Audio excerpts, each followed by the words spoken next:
Rama. Greetings to all.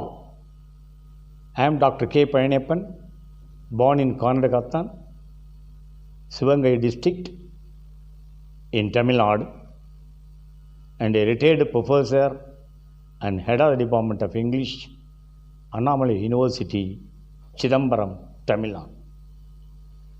Kasi Natukkotai Nagaratthar Managing Society, a well-known worldwide social organization, has assigned me the duty of coordinatorship for preparing a Radham, a chariot for God Rama, worth about nearly 40 lakhs in Karaikudi. We made it in 66 days and sent it to Ayodhya on road a few months back. And it would be dragged on the roads of Ayodhya town in the impending Rama Navami. With this simple eligibility, I am one of the capable persons presenting Ramayana here, particularly the synopsis of Aranyakandam and the poetics of Kamban.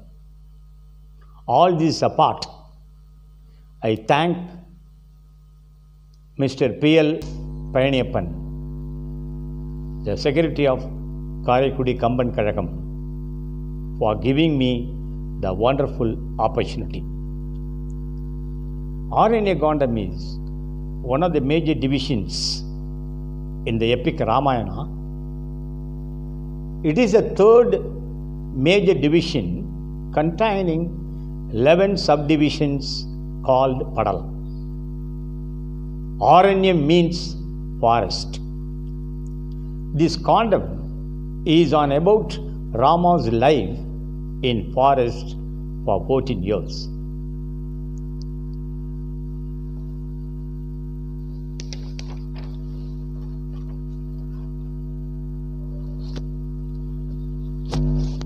The kandam starts like this. The first padalam is on about the curse on Viradhan that comes to an end. Raman, along with Sita and Lakshman, reached the Saint Athiri's hermitage. They had nice hospitality of the saint and stayed there night. Then left for a big forest, Dandagavanam, the forest is called. Here we have the second climax of the great epic Ramayana. The first one was the result of Kaikeyi's two boons, granting from the Emperor Dasaratha. On the way going to the forest, the three came across a terrible demon named Viradhan, whose feet were landed on earth, head seems touching the skies. The demon caught hold of Sita and rode out Rama and Lakshman to get away from the place. Rama took his divine bow and touched the string of the bow softly. There came a big noise heard to Viradhan. On hearing the great sound, he suddenly released Sita down. At the time, Rama and Lakshman climbed up on Viradhan's two sides of shoulders. Rama did not have the idea of killing Viradhan, but he trampled on his shoulder by his feet. So the demon fell down to earth, and thus the curse on him came to an end. He realized the true power of Rama that Rama is the action of all, and he himself is the action. Radhan's life here turned back to his original one of Tumburu. Finally, Tumburu disappeared in the sky. Then comes the second Padalam, that is on about Sarabangan. Rama, Sita and Lakshman arrived at the hermitage of Sarabangan, who was living in a dense grove. Thousand-eyed Indran also visited the place just earlier to Rama. With the act of his penance, the saint Sarabangan identified Indran and asked him reason for his visit there. Indran told Sarabangan that he wanted him and his wife taking to Lord Brahma on his invitation to presenting him a powerful status in the universe. The saint rejected the offer from Brahma through Indran.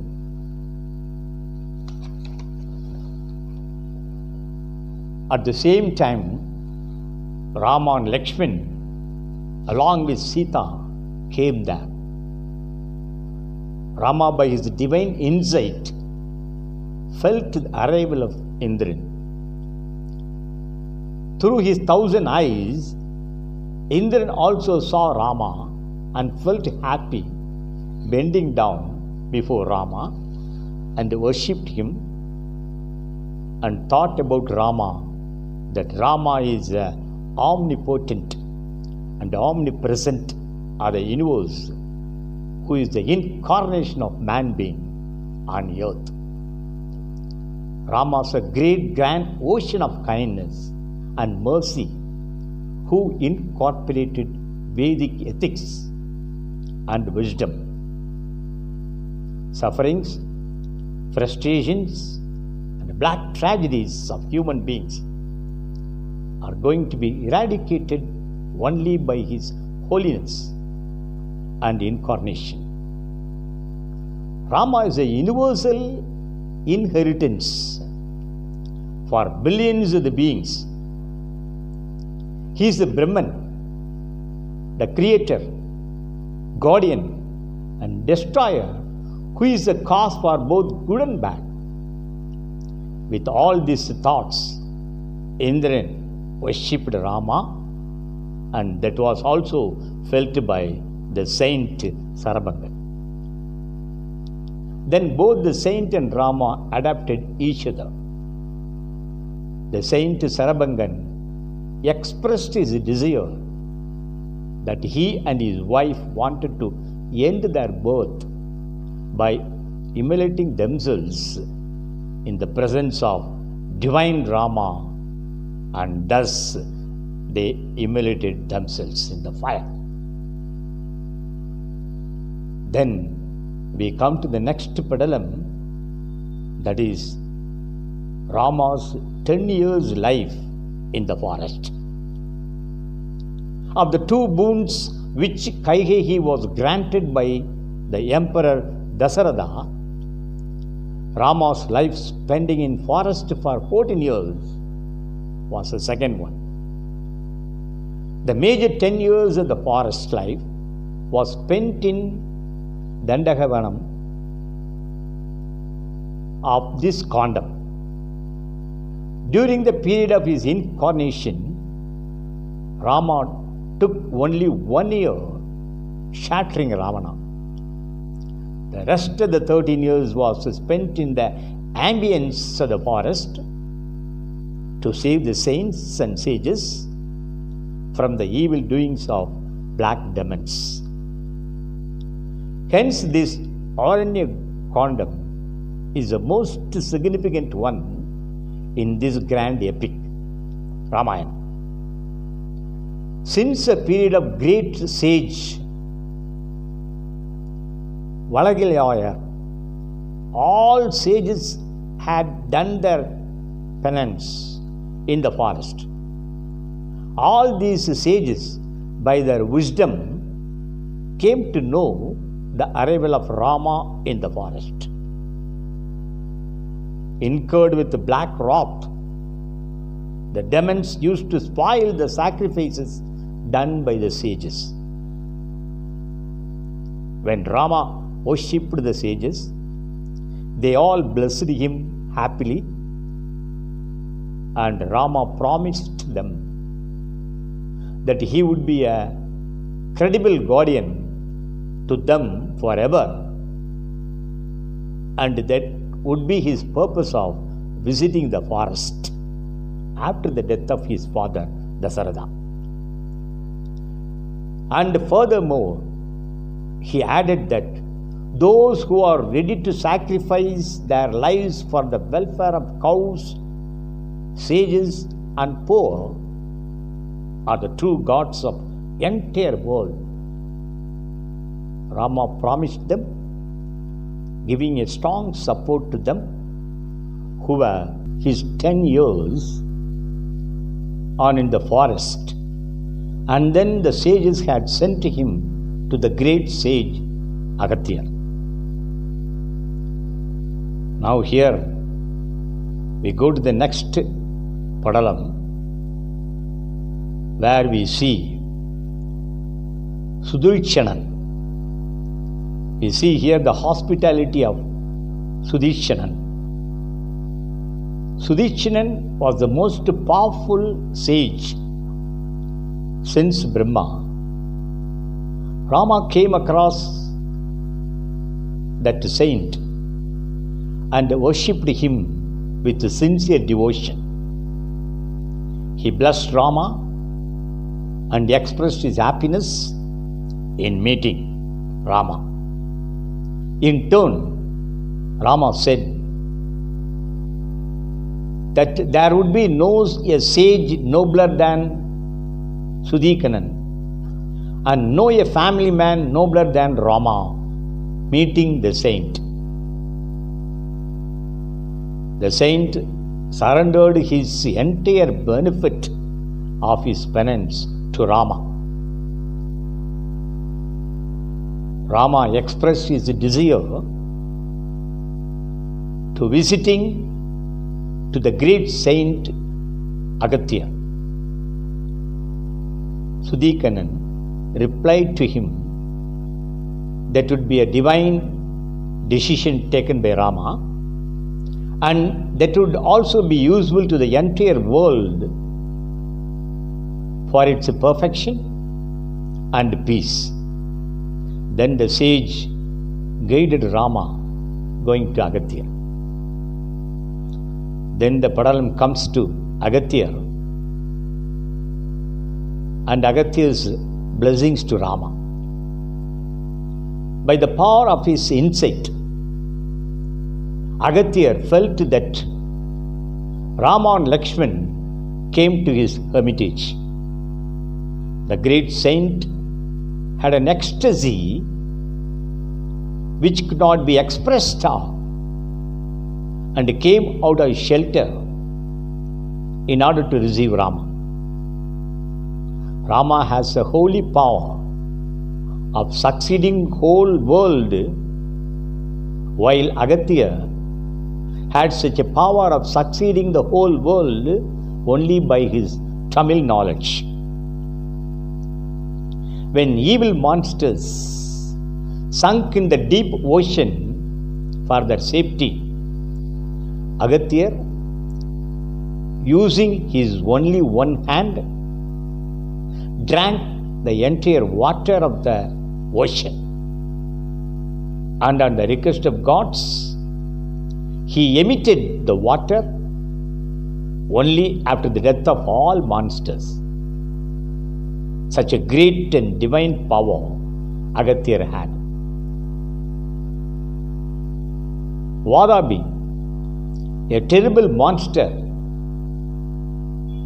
was made as food, and that was eaten by Agatya, so that Agatya's stomach was broken to pieces.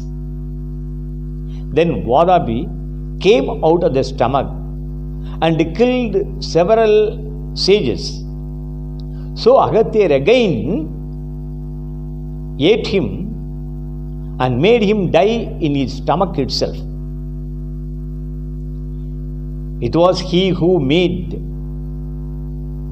Mount Vindhya to a small piece and put it to the underworld when all sages visited the marriage function of goddess Parvati in the Mount Kailash in north.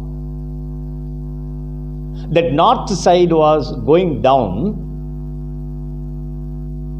the south side going up.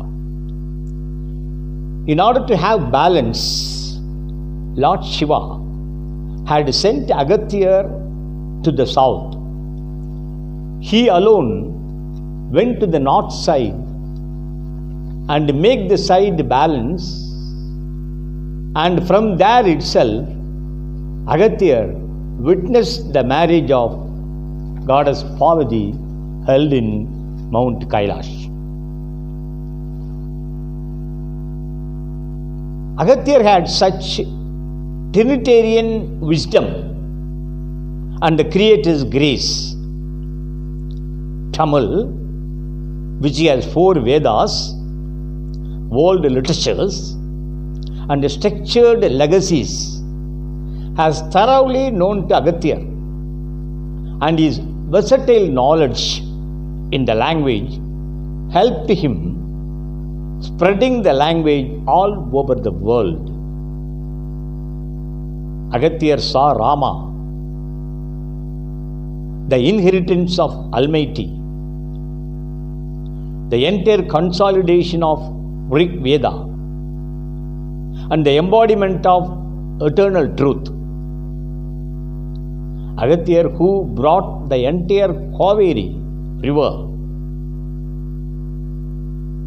and the whole Kaveri river water to his own Kamandala, that is, water vessel of religious mendicant.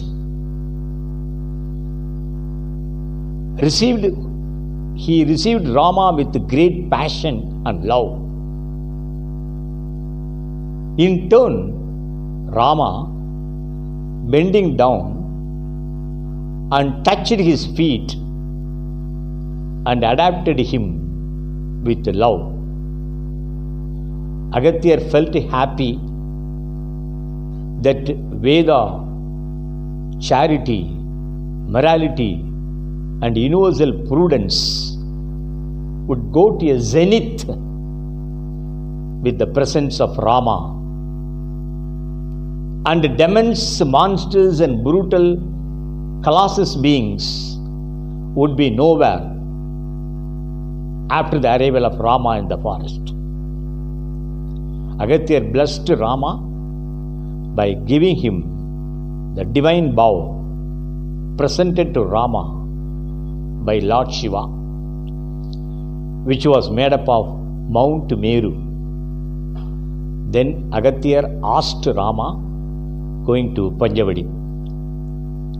Now we go to the next Padalam, where we see Jadayu.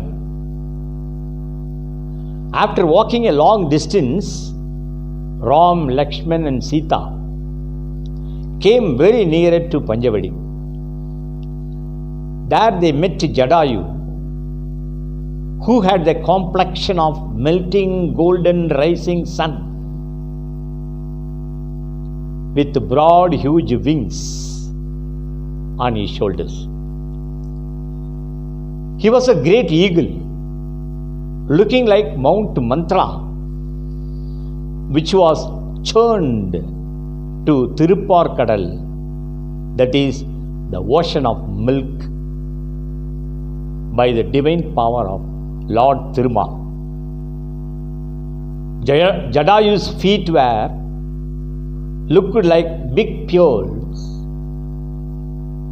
and Vaishnavas consider his feat as a great feat. After killing monsters, Jadayu had sent their spirits to the king Yama and ate their dead bodies with his gigantic hooked beaks. When Rama and Lakshman saw Jadayu, he sat like laying on one on the other, and they were shocked by seeing Jadayu. Jadayu asked their identity, for which they replied that they were the sons of the emperor Dasaratha, and told about the death of their father. Shocked by the news, Jadayu fainted and fell down. Rama and Lakshman washed his face with their kind tears and got him back alive. Dasaratha defeated Sambarasuran only with the help of Jadayu. Jadayu wanted his instant death after hearing his friend Dasaratha's death. He, the emperor of eagles and the brother of Sambadi, embraced both Rama and Lakshman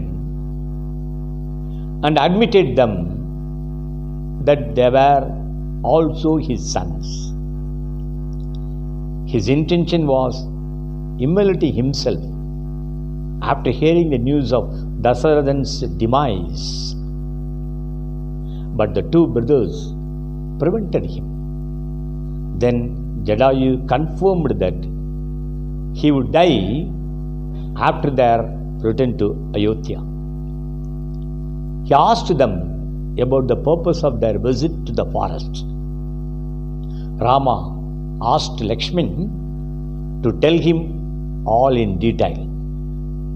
Lakshman described Jadayu the whole story of Sita's marriage with Rama, Kai's boon, and Dasaratha's death. Jadayu had given them vow that they could live in the forest peacefully. Rama said that as directed by Agatya, they wanted to go to Panjavadi on the banks of the river Godavari. Jadayu directed them going to Godavari and flied away. Now comes Surpanagai and her guileful activity. Ram, Lakshman and Sita arrived at Godavari. Rama and Sita enjoyed the location in a pleasant mood. Lakshman had constructed a beautiful hermitage for doing penance in Panjavadi, and they all three stayed there. There came Surpanagai, who was the sister of Demon Emperor Ravana, the pandemic disease of the world, and she herself was an endemic disease for her own sibling, Ravana.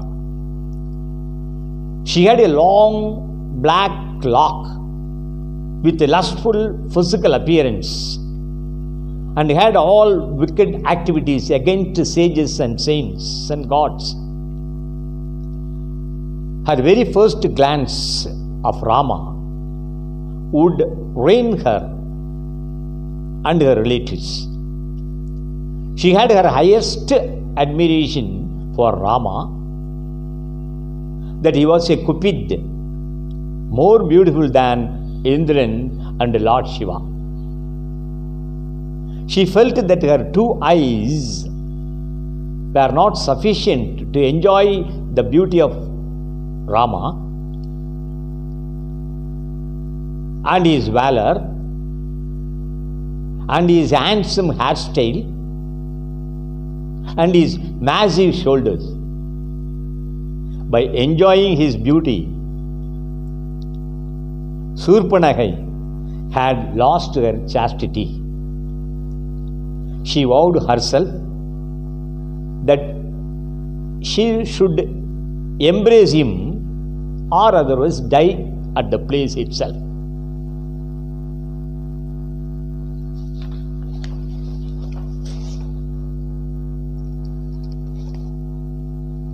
So that Surpanakhai, disguised in a beautiful lass,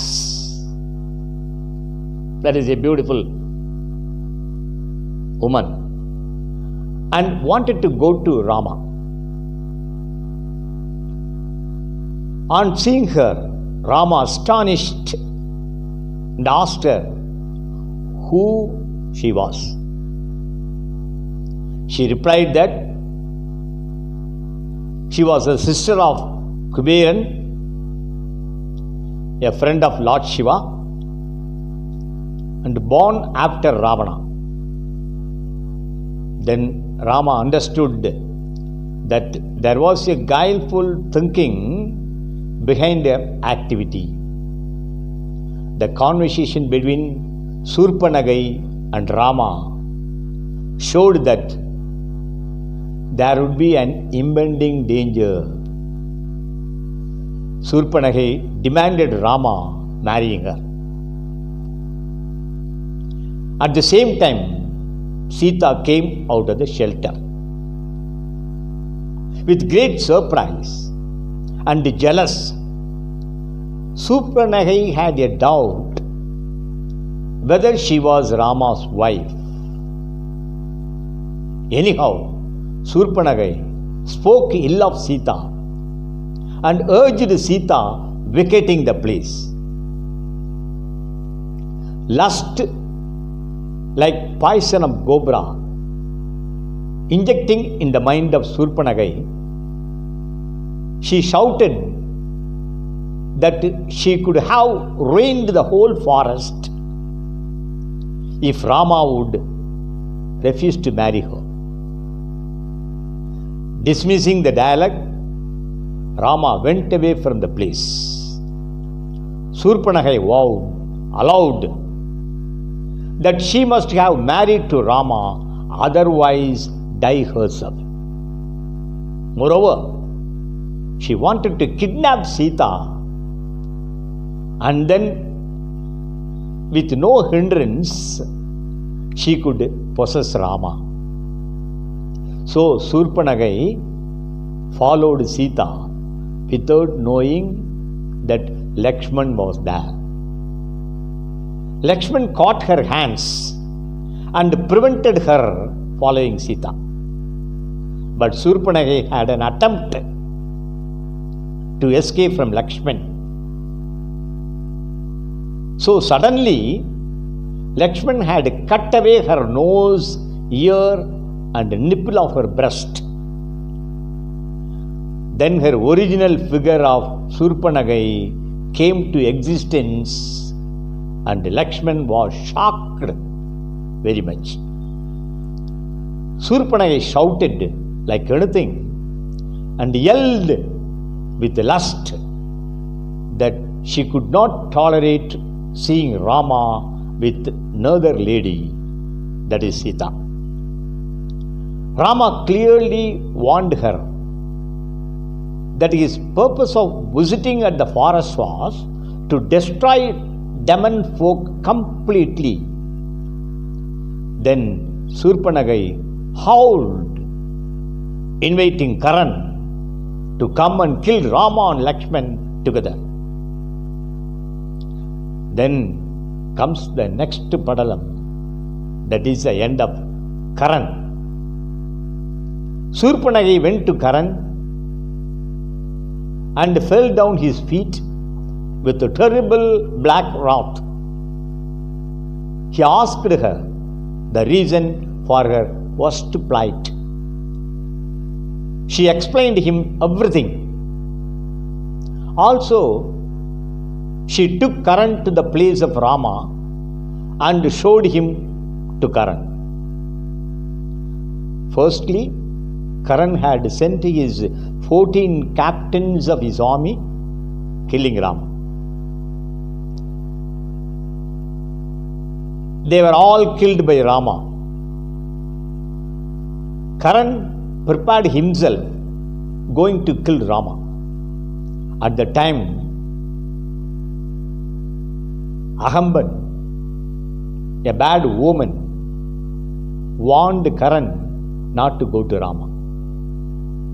In spite of the warning given to Karan, he had sent Tirisira, a three-headed demon, fighting with Rama.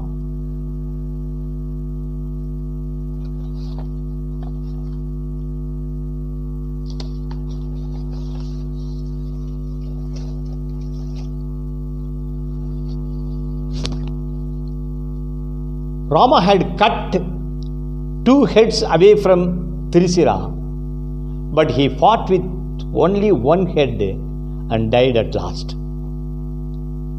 That is the end of Tirisura, sent by Karan.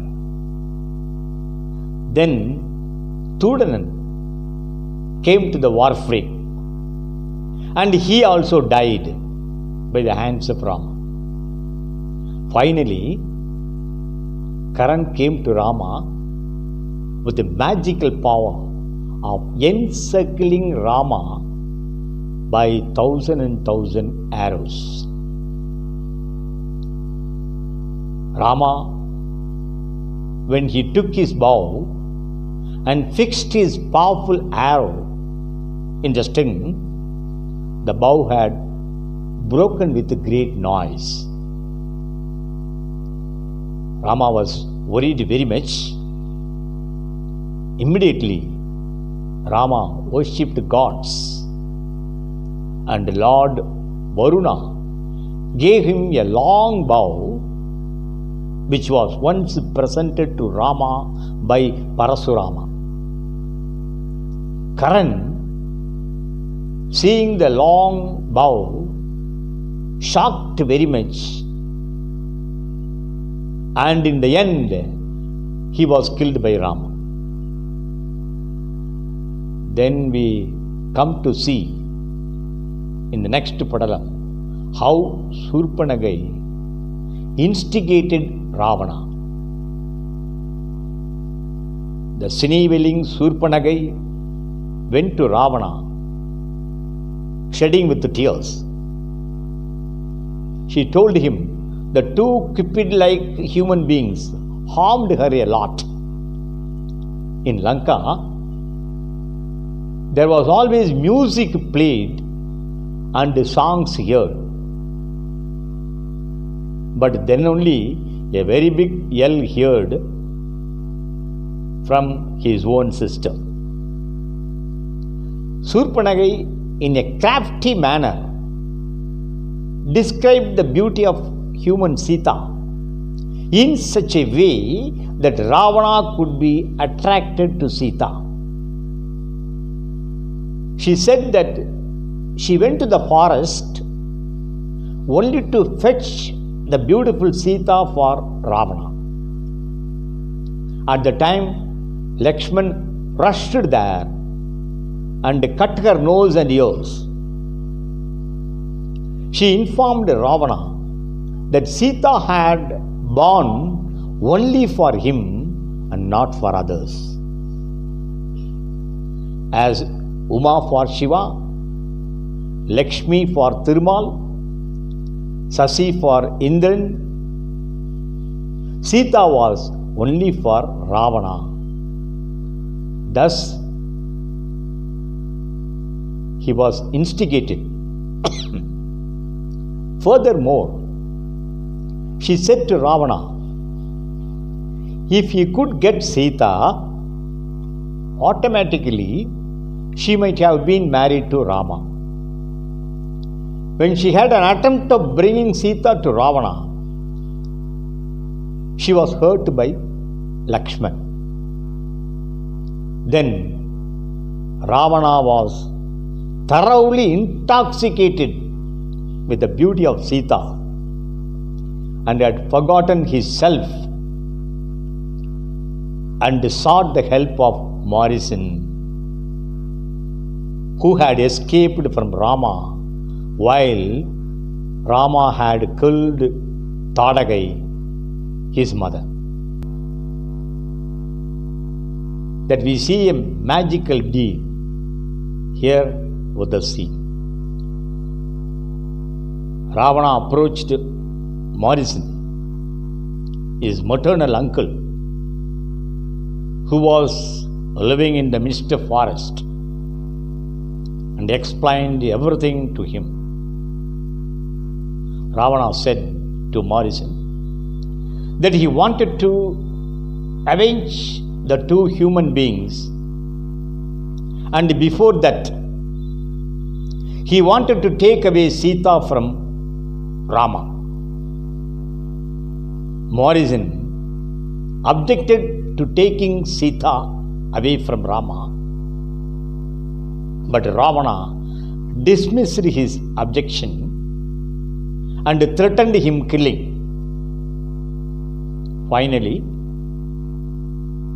anyhow, Morrison accepted to help Ravana. Ravana asked Morrison to go in disguise as a magical deer and to stand before Sita. That's all you can do it. The rest of the following things Ravana said that he would be taking care of.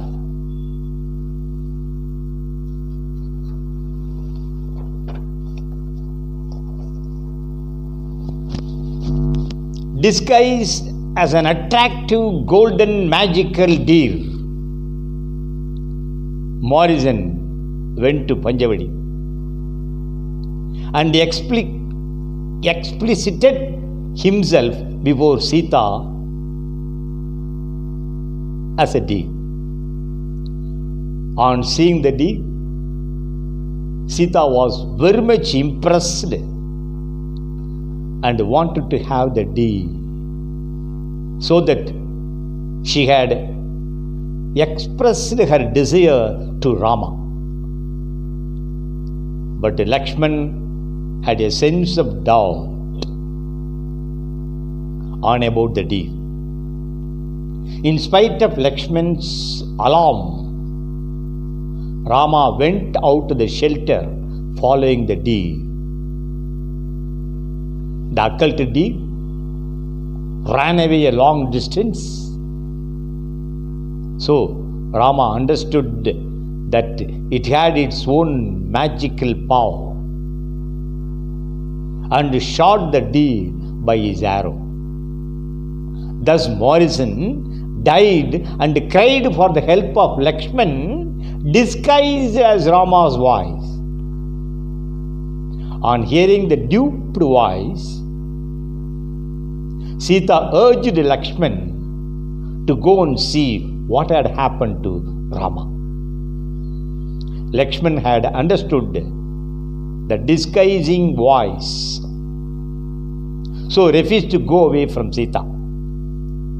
Sita angrily asked him going away from the place. Half-heartedly, Lakshman departed from the place, and at the same time, Rama, realizing the words of his brother, returned to the shelter. Then we come to the next padalam. We see how Ravanan abducting Sita. Ravanan came to know that Rama and Lakshman were not there with Sita. He disguised as an old sage and came to Sita. Ravana, astonished at her simple divine beauty, and thanked his sister Surpanagai, who found Sita? The conversation between Sita and Ravana is a significant part of this padalam. While Ravana spoke ill of human folks and praised the kingdom of Ravana, Sita eulogized Rama and human beings. This attitude of Sita provoked Ravana's wrath, and suddenly he disclosed his disguise and expressed his burning desire to possess Sita. Sita obsessed with Ravana and wanted him that he and his race must be killed by Rama very soon. Lord Brahma had given Ravana a curse. If Ravana would touch a woman without her desire, or the woman who discarded him, his head would be broken to pieces. So Ravana, without touching Sita, dragged the entire shelter and dropped Sita on his chariot and took away. Now comes the very sad scene that is the end of Jadayu. When Ravana took Sita through Ariel by his chariot, Jadayu saw him and stopped his chariot with the help of his gigantic wings. Jadayu warned and advised Ravana to release Sita, but Ravana fought with him. Jadayu had broken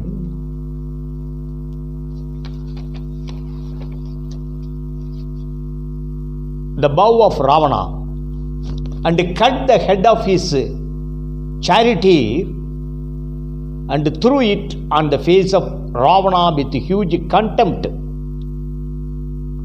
Ravana in turn had cut away the wings of Jadayu by his powerful sword presented to him by Lord Shiva. Immediately, Jadayu lost his prowess, that is a whole entire energy, and fell down. Without touching Sita, Ravana took her along with shelter.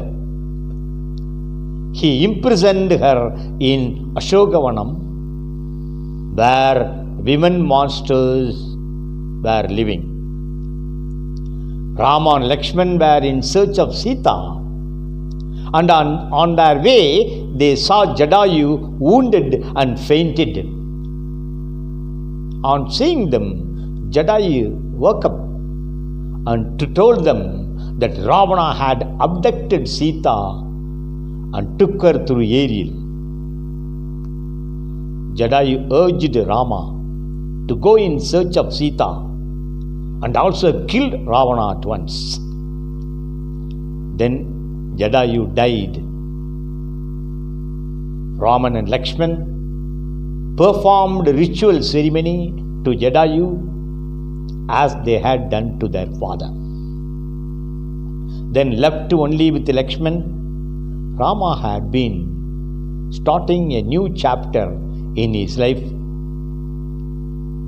and he started from that forest a new journey. Then we come to see the lust of Ayomughi. After the death of Jadayu, Rama and Lakshman stayed back on a hill. Rama had thirst for water and asked Lakshman fetching some water. When Lakshman was in search of water, there came Ayomughi. At the very first sight of Lakshman, Ayomughi had lust for him. She showed to him that she must take him away from there as her desire.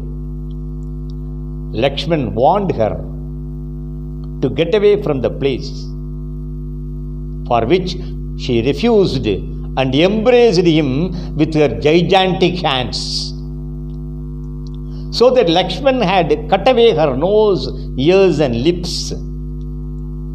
She yelled out, and it was heard by Rama rushing to the place. Rama came to know everything from his brother and praised him for his deed that he had done. Then they continued the search for Sita. And we now come across the monster Kavandan, the next padalam. Rama and Lakshman came to the place where Kavandan was living. Kavandan was a gigantic figure having a very big wide mouth and teeth. Rama and Lakshman walked across his gigantic hands and stood before his mouth. Kavandan was ready to swallow them, but Rama suddenly cut away his shoulder. Only on a curse, Kavandan had that birth. But after Rama's cutting him, he got back his real birth. So Kavandan directed them going to Sabari and asked them be friendly with Sugrivan. He assured them that Sugrivan would help them getting back Sita. Then Kavandan disappeared in the sky.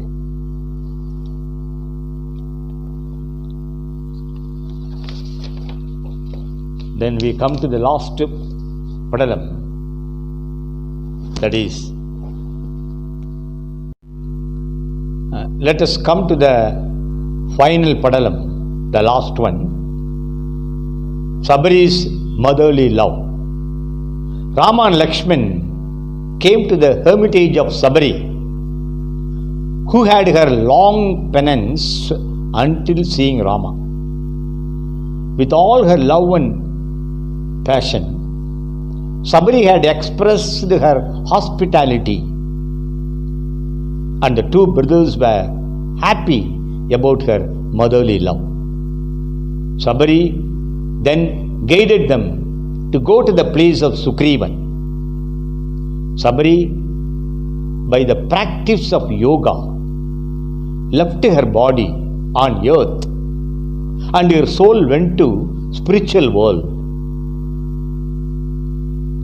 This wonderful activity was witnessed by Rama and Lakshman, and they started their journey to Bombay of Kishkinda. Here ends Aranyakanda.